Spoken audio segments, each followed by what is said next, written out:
አርጁ ናታንን ሊደበድብ ቤት ድረስ መጣ። አርጁ ናታንን ሊደበድብ ቤት ድረስ ለምን መጣ? አርጁን መንገድ ላይ አግኝቶን ነበር።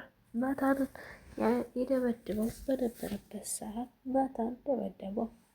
አቢጌልን መንገድ ላይ አግዶ እያስቸገራት በነበረበት ሰዓት እሱም ብድግ አድርጎ ደብድቦት መጣ። ከአቢጌል ራስ ላይ ውረር ተዋጋ። ከዚህ በኋላ ካልፈለገች እሷ ስር በምንም ተአምር እንዳትደርስ ብሎ አስጠንቅቆት ነበረ። እሱ ግን መቼም ሊሰማ አልቻለም።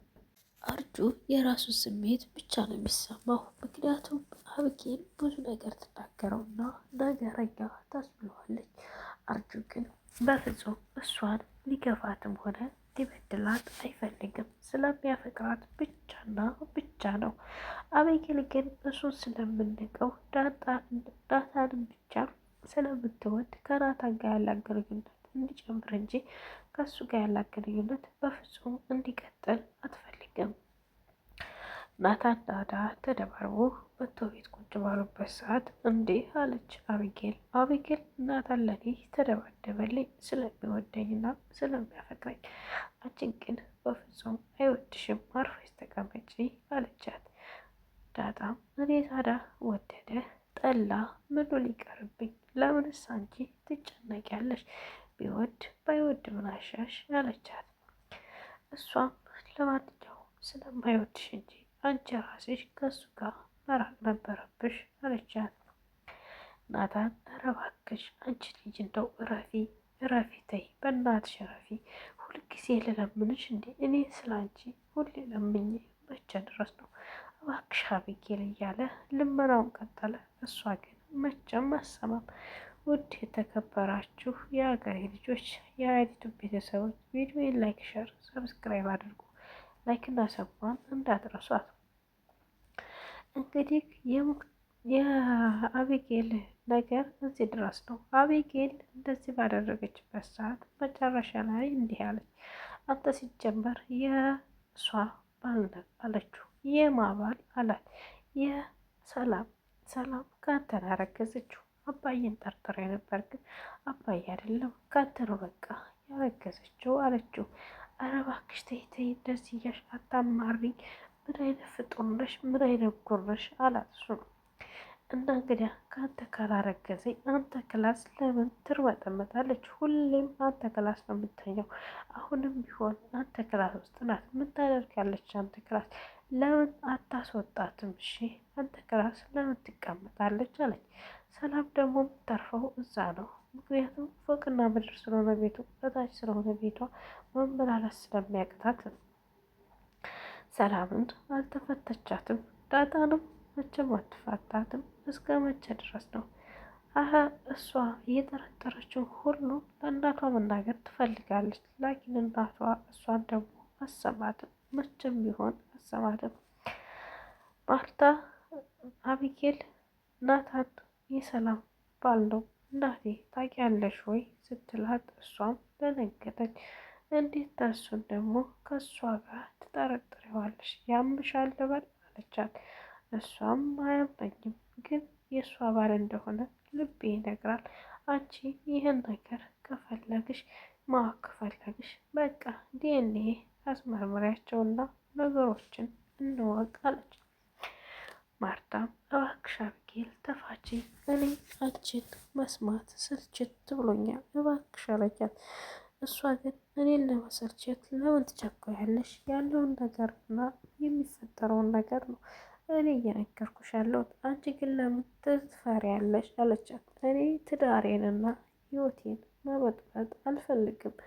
አንቺ ትዳርና ህይወቴ እንዲበጠበት ትፈልጊያለሽ እንዴ ስትላት፣ አይ ባይ እንደዛ ማለት ሳይሆን እንግዲያ ሰላም ተየት አረገዘችው? ከዚህ ቤት ወጥታ ታላወቀች። እዚህ ቤት ከሆነ ያረገዘችው በቃ የናታን ወይም ያባየ ነው አለች።